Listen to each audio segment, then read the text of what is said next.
Olá, de volta aqui com Resenha Corporativa, o podcast do seu negócio.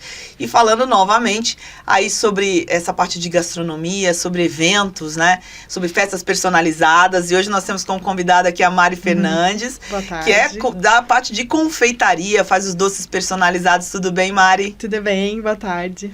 Mari, me conta uma coisa. Essa questão, por exemplo, as festas, elas evoluíram muito, né? Bastante. Antigamente a gente tinha aquela festa padronizada. Gente, quem é aí da década de 70, vamos lá, a gente lembra daquele bolo lá que o recheio tradicional era o doce de leite com ameixa, que eu adoro, inclusive até hoje eu sou apaixonada por isso. Mas assim, evoluiu muito, e aí veio o surgimento dessas festas temáticas também, e a confeitaria, ela teve que se adaptar a isso, né?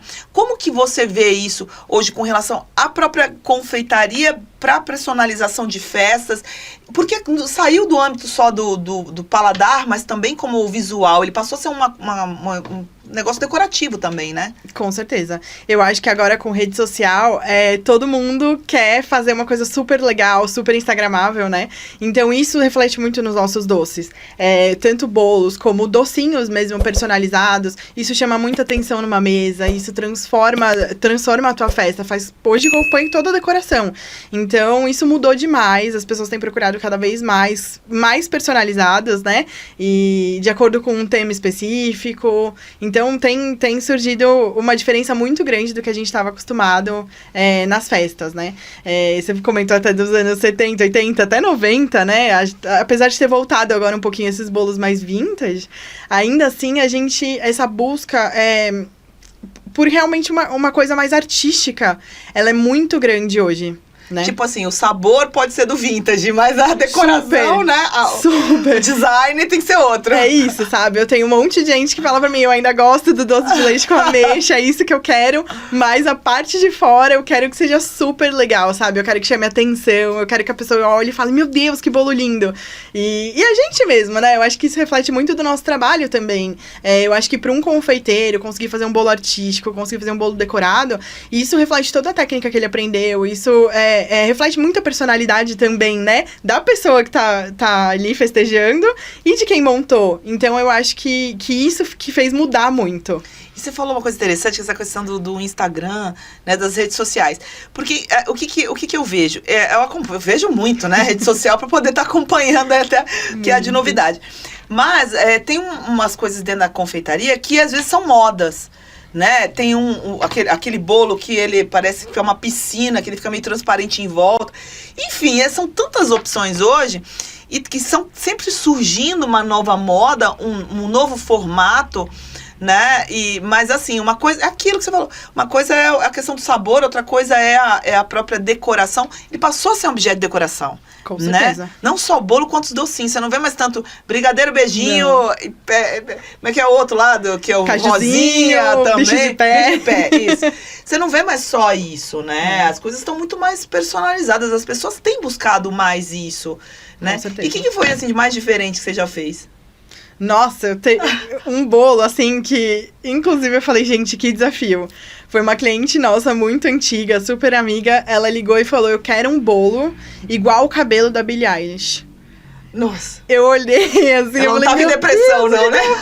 A filha dela ama Billie Eilish, ela é adolescente, ela ama de paixão. Eu falei, não, vamos lá, aquele cabelo preto com o verdão na ponta. Eu falei, meu Deus, e agora? O que a gente vai fazer? Mas saiu, foi difícil, mas saiu. Porque é muito arte, né? Você tem que trabalhar com ingredientes, porque tudo ali é comestível. Exatamente. Eu não sei mais como tá isso, mas assim, eu lembro que eu tenho uma tia minha tia Luísa, um beijo pra ela. Ela fazia uns bolos e ela usava pasta americana. Sim. Pra modelar. Ainda é o mais utilizado? Não. Ou tem outras técnicas? Em alguns casos, sim. Tem muita né? gente que usa, mas tem muitas outras técnicas. Eu acho que, na verdade, o maior desafio atualmente para um confeiteiro é você conseguir trazer um sabor legal junto com toda essa decoração. Antigamente, era aquela coisa, pasta americana muito doce, grossa, ninguém gostava muito, todo mundo tirava. Era só o enfeite, você tirava e deixava no cantinho. Exatamente. Eu acho que hoje o maior desafio é você conseguir transformar essa decoração também numa coisa saborosa e fazer ela ornar com aquele bolo todo. Então hoje você tem ganache, você tem buttercream mesmo, que eu acho que o brasileiro finalmente tá aprendendo a trabalhar com buttercream, né? A gente ainda tinha muito aquela ideia de que é o buttercream, agora que eu fiquei curiosa? É um creme de manteiga. Basicamente é isso mesmo. Ele é um creme à base de ovos e manteiga e açúcar. tá? Então, a gente ainda tinha muito, eu não digo nem preconceito, mas resistência mesmo pra trabalhar com ele, por ser um país muito quente. A gente achava que, o Brasil vai não... azedar, tipo Exatamente, assim. vai derreter, não vai dar certo, né? Mas ele tem se mostrado uma cobertura maravilhosa pra você trabalhar. E assim, hoje, pra modelagem, você tem chocolates, você tem uma série de outros componentes que você consegue adicionar ao chocolate. Com sabor, né? Hoje você faz uma pasta de leite ninho, por exemplo, de leite em pó, você faz uma pastinha com ele, fica muito parecido com a pasta americana no resultado final, só que o sabor é muito mais agradável, né?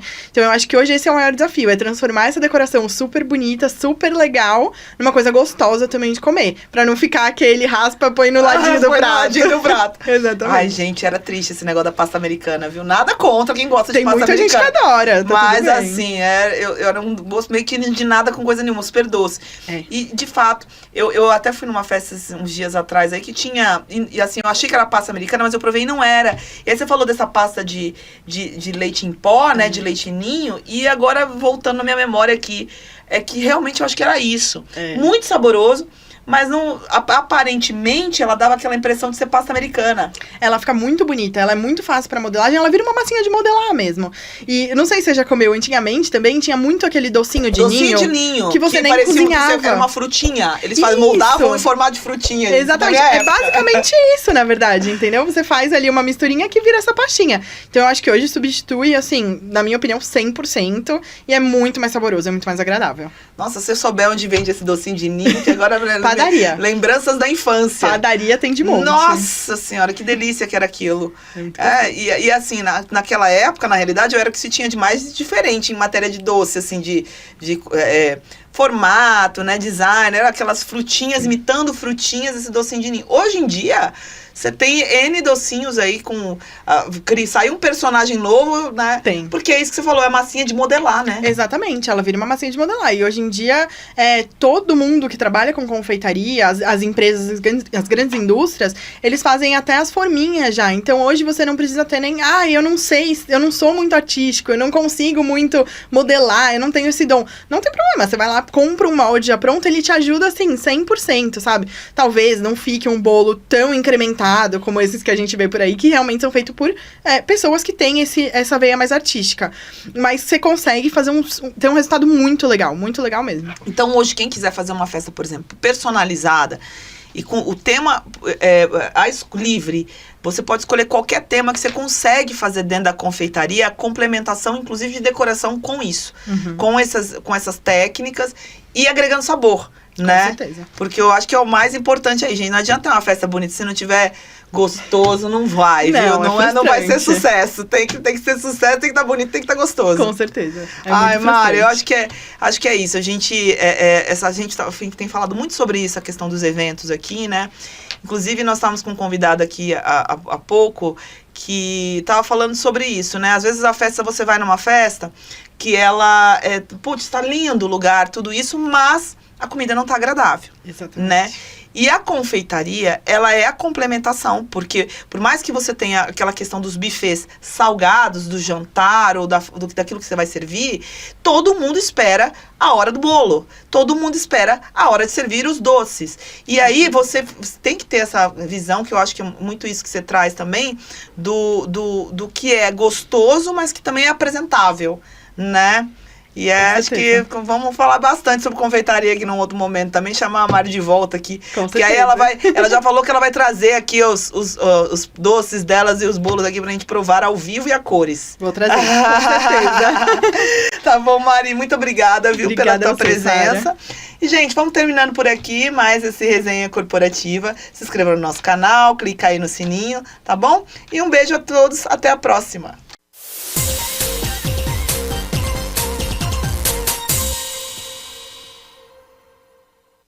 Olá, voltamos com Resenha Corporativa, o podcast do seu negócio, falando novamente sobre beleza, né?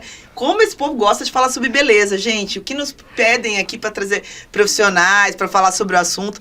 E é porque a estética também avançou demais, né? Então, falando em estética avançada, nós estamos aqui com a nossa convidada, a doutora Sara Fernandes, biomédica, da Sara Fernandes clínica, né, de estética avançada, New Face, tudo bem? Tudo bem, é um prazer.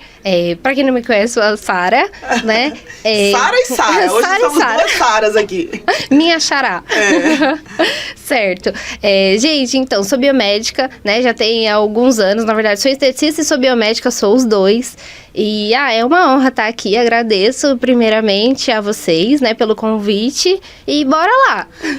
Sara, me diga uma coisa, até foi interessante você colocar que se você é esteticista e biomédica. Eu conheço algumas pessoas que também tiveram essa trajetória, que passaram da parte da estética e foram fazer biomedicina, mas com foco na estética mesmo, né? Porque a estética hoje, ela teve um avanço muito grande aí de novos, não digo tecnologias, né? Mas também com aparelhos e novos protocolos, né? Uhum. Que tem alguns protocolos que só o biomédico pode fazer, não é? Exatamente.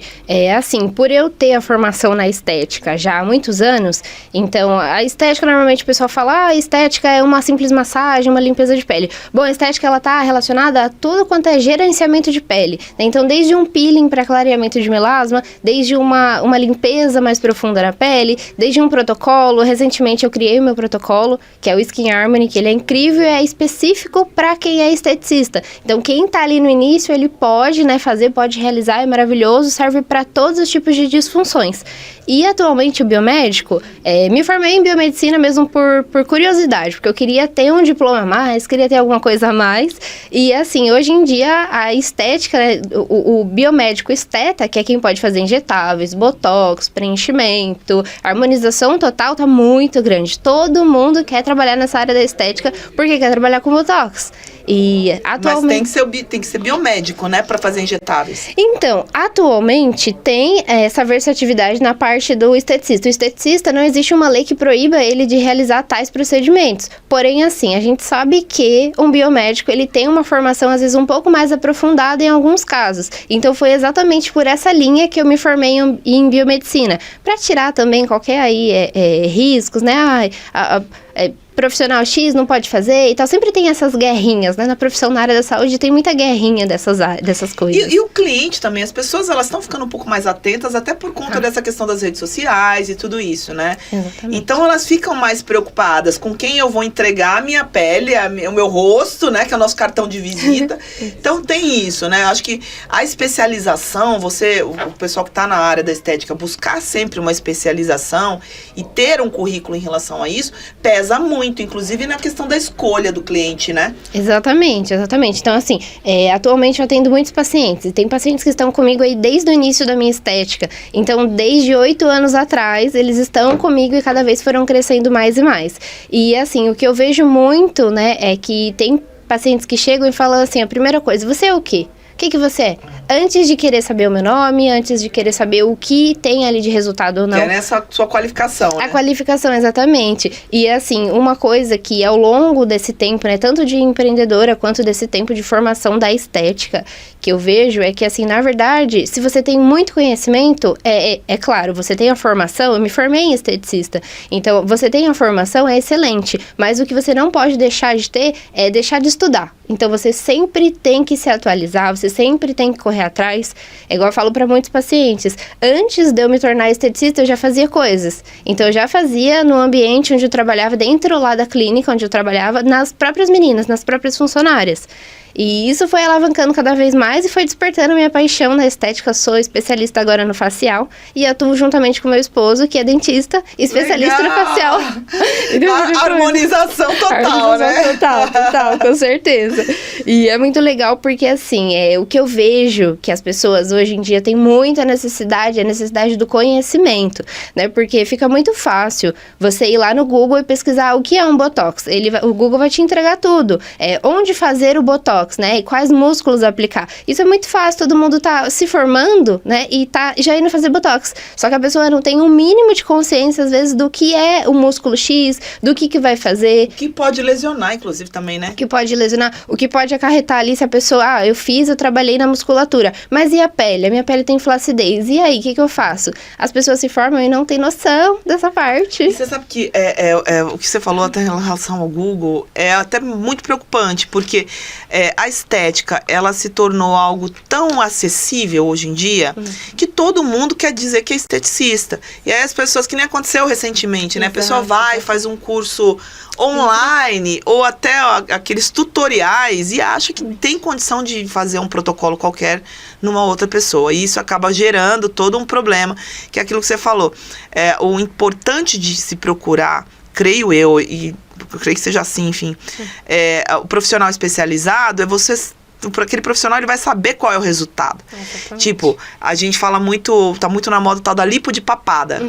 Só que a lipo de papada, se você não fizer, ela pode te dar uma flacidez, então ela vai ficar com um negócio pior do que é. Exatamente, exatamente. Isso que é o problema. E é assim, o que eu vejo muito, eu sou mentora na área da estética, então eu não só bastou eu me formar e atender muita gente, eu precisei começar a ensinar outros profissionais, porque eram profissionais totalmente crus, sabe? Tinha acabado de se formar, às vezes um dentista, um biomédico, e o biomédico sabia menos do que eu, com uma única formação. Então eu falava, como assim? É uma coisa que você aprendeu na sua graduação, por que você não consegue exercer? E o profissional às vezes não conseguia lidar com aquilo, por quê? Por muita falta, às vezes, de interesse, de buscar mais. Então é exatamente isso. Tem muita gente que hoje em dia é assim, vou trabalhar com pele, sou design de sobrancelha, vou trabalhar com pele, só que ela não busca uma graduação, ela não busca um curso mais próprio, lá você estando, fazendo a prática, sabe, real, ali vendo o seu paciente. E isso atualmente é meio preocupante, né? Mas eu tenho uma novidade pra te contar. Isso não é só na estética. Em todas as áreas tá assim. As pessoas vão estudar e acham que saiu com um diploma, tá sabendo fazer tudo. E não tá. Não vai correr atrás, não vai aprender, buscar conhecer mais, estudar, se aperfeiçoar, ir pro trabalho mesmo pra aprender na prática, pra ver se vai pra algum lugar. É verdade. Tem que ter, acho que esse interesse é o principal. E, gente, falar de estética é algo que é preocupante, tá muito acessível. Hoje em dia você tem aí inúmeras clínicas surgindo, né? Mas a gente tem que procurar saber, sim, quem é o profissional que vai, né, tratar da gente. Porque um procedimento errado, às vezes você vai... Principalmente assim, tudo bem, hoje os homens buscam mais também essa parte de estética e de harmonização. Mas nós, mulheres, nós temos por natureza a vaidade. Entendeu? A gente busca a estética que a gente quer melhorar. De repente você sai de lá com um problema maior. Então, assim, não adianta, tem que saber onde você vai, tem que saber, né, ter um profissional que vá conseguir atender aquilo, né? Exatamente. Acho que é por aí, viu? Sara, olha, prazer imenso tê-lo aqui com a gente, viu? Explicando sempre esse assunto de estética. É um assunto que particularmente me interessa muito, né? Eu amo. Então, eu tô chegando aí na casa dos 50, amiga, não dá, os minha xará. A gente começa a pensar nisso daí e procurar entender melhor. Com certeza, caminhos, sim, né? Sim. Mas espero vê-la aqui outra vez, também traga seu marido também, né? Que ele faz, já que vocês trabalham juntos aí também com essa questão de harmonização facial, porque todo mundo quer saber. Sobre a tal da harmonização facial, o que pode e o que não pode. Pode deixar, a gente vem com certeza. Então é isso aí, gente. Vamos ficando por aqui com mais uma resenha corporativa. Se inscreva no nosso canal, clica lá no sininho e um grande beijo a todos. Obrigada pela participação. Um grande beijo. Isso aí.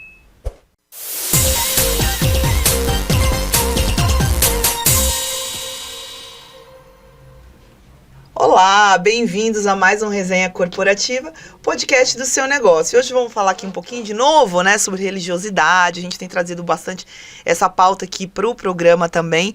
E hoje nós estamos como convidado o Adilson Craveiro, que é das 7 Raios de Oxalá. Tudo bem, Adilson? Tudo bem.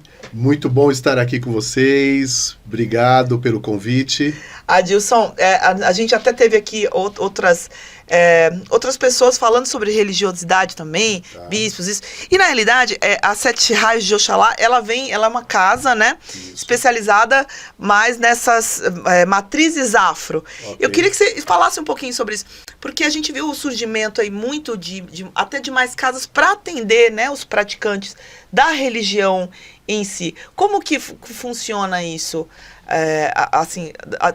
Digo mais um pouquinho sobre a religião mesmo, né? Tá. Teve um aumento, né, dos praticantes também, das religiões mais voltadas às raízes afro? Sim, teve. A gente tem nos últimos, a partir da década de 70, já um crescimento bastante grande das religiões de matriz afro.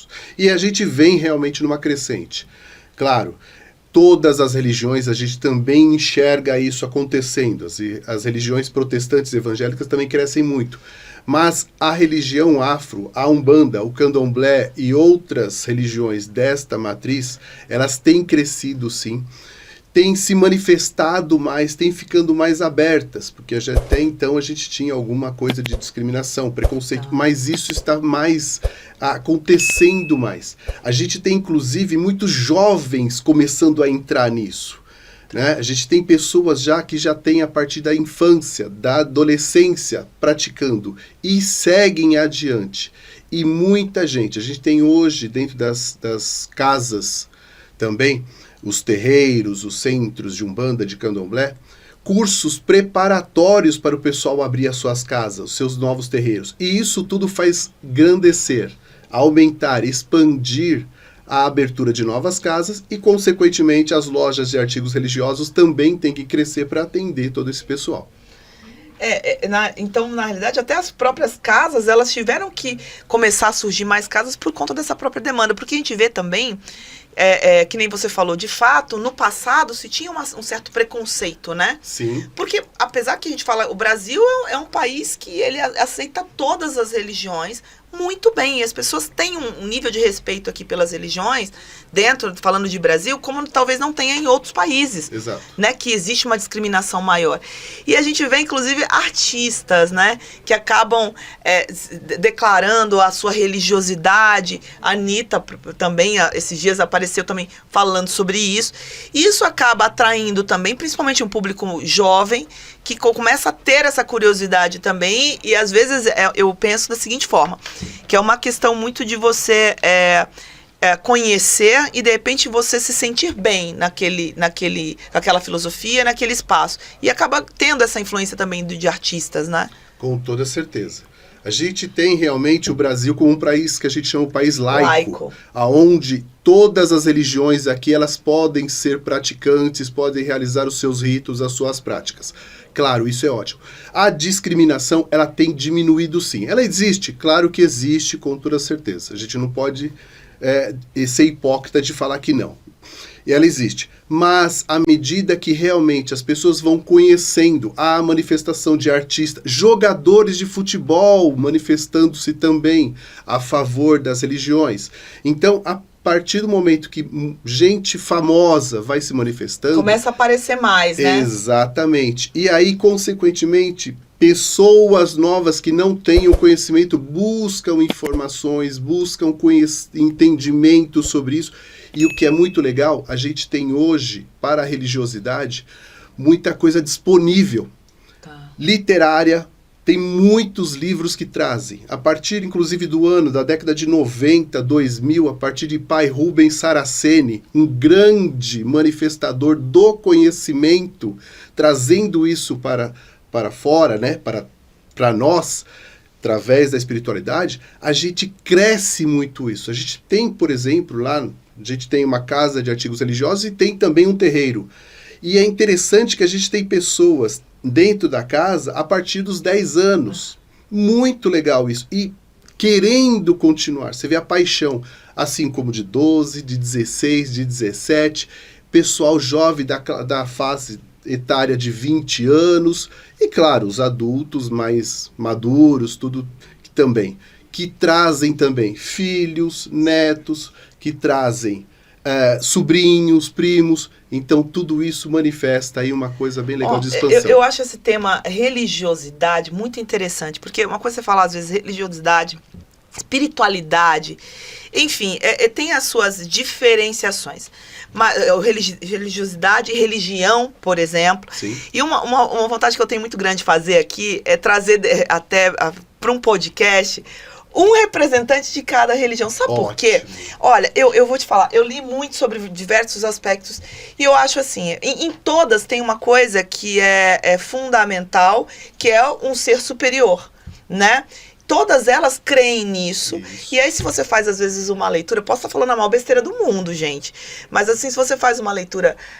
tem aquela coisa da cultura, né? A interpretação do que é essa força superior, Deus, vamos dizer assim, de acordo com a sua cultura, com a cultura de cada um. Perfeito. Então, eu acho esse tema tão rico, que a minha ideia era trazer, fica até a sugestão aí, né? Legal. Trazer pra gente debater, mas não debater naquele sentido do que, isso é certo ou isso é errado, mas desse foco central. Com toda que certeza. não é, porque, no meu entender, existe a questão cultural e a gente tem que respeitar que, por exemplo, quando você fala assim, matrizes afros, é uma matriz afro porque aquela cultura ali, mas nunca deixou de se acreditar num ser superior também. Exatamente. Né? E a gente tem uma máxima que a gente diz assim, não há nada mais errado do que dizer que o outro está errado. Então eu não posso falar que a minha religião é a única certa.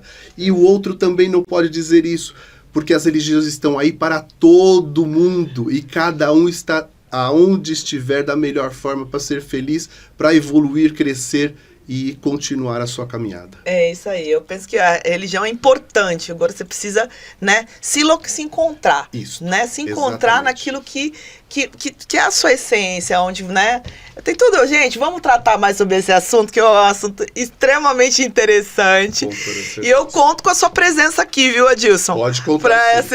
esse debate aí sobre Ótimo, religiosidade, claro vai ser que muito estarei. bom, viu? Muito bom. E muito obrigada por tua presença, viu, Eu por que ter agradeço. vindo, eu acho que é importante sempre a gente falar sobre isso, né, levar isso, a gente já vive num mundo tão caótico que as pessoas precisam conhecer e saber, e graças a Deus nós estamos num país laico, Exatamente. que tudo é muito bem aceito, as pessoas são acolhidas, isso é importante. Com Acho toda que certeza. esse respeito, né, pela religião como um Lógico, todo. super importante. Tá. Eu agradeço imensamente esse convite e estou à disposição realmente para a gente ir para essa nova pauta. Eu muito acho que vai ser interessante. muito legal, porque a gente tem falado sobre religião, assim, de forma isolada, né? Com cada pessoa. Mas eu vou pôr isso aqui em pauta. Eu acho que é muito legal, de repente, fazer um debate com várias religiões aqui. Pra gente, mas tratando sempre com aquele respeito com o tema central, né não? Exatamente. Gente, obrigada. Vamos ficando por aqui com mais uma resenha corporativa. Se inscreva no nosso canal, clique aí no sininho para receber todas as notificações. E um grande beijo a todos.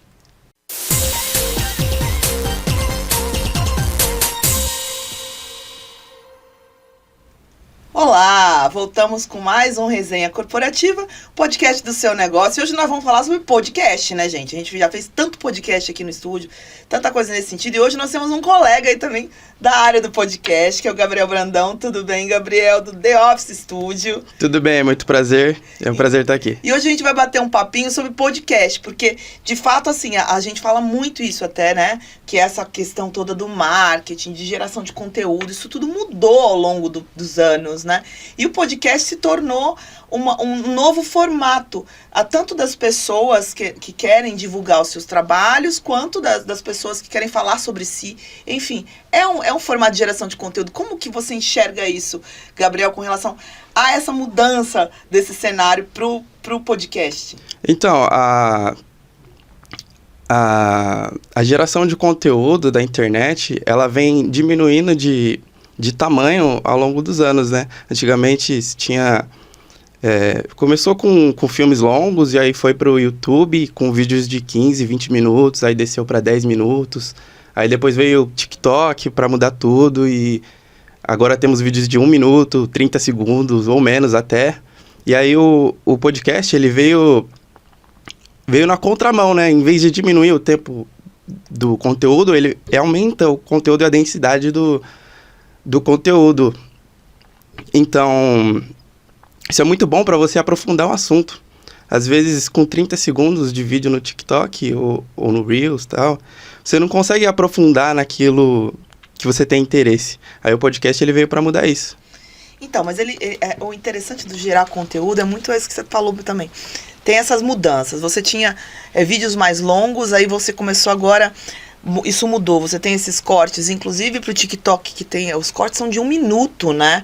Mas mesmo assim, o formato do podcast, ele acaba possibilitando para que a pessoa possa divulgar nesses canais também, né? Por meio dos cortes. Isso, exatamente. Além do conteúdo longo de 30 minutos, 1 hora do podcast, você pode cortar ele em fatias menores para você apresentar o seu conteúdo para o público em formatos pequenos. Então... E como que foi você entrar nesse ramo de podcast? Porque pra mim, assim, eu meio que caí de paraquedas, né? Assim, eu já contei um pouco aqui no podcast, Porque assim, me chamaram para fazer um convite para apresentar de repente eu fiquei. Sabe? E assim, como foi para você entrar nisso? Porque é gostoso demais. O formato é diferenciado. Eu acho assim, você consegue conversar, você bate papo, não tem aquela coisa engessada de você seguir um roteiro. Como que foi para você entrar nisso? Isso, exatamente. Para mim é maravilhoso trabalhar com podcast, é uma das coisas mais legais que eu já fiz da minha vida, porque acaba que eu conheço muita gente e de diferentes nichos que eu nunca ia conhecer se não fosse pelo podcast. Por exemplo, eu faço parte dos bastidores, eu fico por trás das câmeras. Então, no meu estúdio vem alguns programas de nichos diferentes, por exemplo, medicina, advocacia e por aí vai. E acaba que eu conheço bastante sobre medicina, assim, superficialmente, mas eu nunca ia saber disso se não fossem os convidados especialistas vindo lá, conversando e eu ouvindo eles atentamente lá por 1 ou 2 horas. Um conteúdo mais denso, mais completo. E com uma linguagem diferente também, né? Isso, uma linguagem diferente. A linguagem é muito mais acessível, é isso que acho que me encanta. O que você falou tem tudo a ver. Imagina, você nos bastidores lá, porque o Gabriel, ele tem um estúdio, né? O The Office é um estúdio dele, com o seu irmão também, né? Que trabalha junto contigo. Mas assim, então quem tá nos bastidores consegue já ter esse conteúdo, porque tá prestando atenção, obrigatoriamente você tá prestando atenção. Imagina para quem tá apresentando, gente, que a gente bate papo aqui, eu já bati papo aqui sobre vários assuntos diferentes. Então, você acaba agregando tudo isso. É um pouquinho de cada coisa, você fica sabendo, sabe? E eu acho que para quem assiste podcast também, porque você quer saber sobre ar-condicionado, você quer saber sobre artes marciais, você quer saber sobre qualquer ramo, você num curto intervalo, você tem esse conteúdo denso, você sabe onde encontra. Então, isso é muito bacana. E de uma linguagem muito mais fácil do que você ficar lendo, às vezes, uma especificação técnica ou qualquer coisa desse sentido, né? Exatamente. Ele facilitou o acesso à informação, né? Hoje é muito fácil você pesquisar no YouTube ou Spotify algum conteúdo legal sobre um nicho específico. Igual você falou, ar-condicionado, luta, café, embalagem. Não, eu já tive esses temas aqui, por isso que eu te falo. É muito interessante, porque no bate-papo saem assuntos e saem, às vezes, dúvidas. Mas como que faz sobre isso? Que às vezes é a dúvida de todo mundo. E que a pessoa não tem, às vezes, a oportunidade de perguntar diretamente, aquilo não está numa ficha técnica, né? Então, eu gosto muito desse formato. Eu vi, assim, que é o que a gente costuma falar. É um formato que veio mesmo para ficar. Você enxerga isso, que pode ter alguma mudança ainda nesse cenário com relação à formação de conteúdo mesmo, a gerar conteúdo através de podcast? Assim, eu acho que o podcast, ele veio para ficar. Porque ele facilita o acesso à informação, o networking.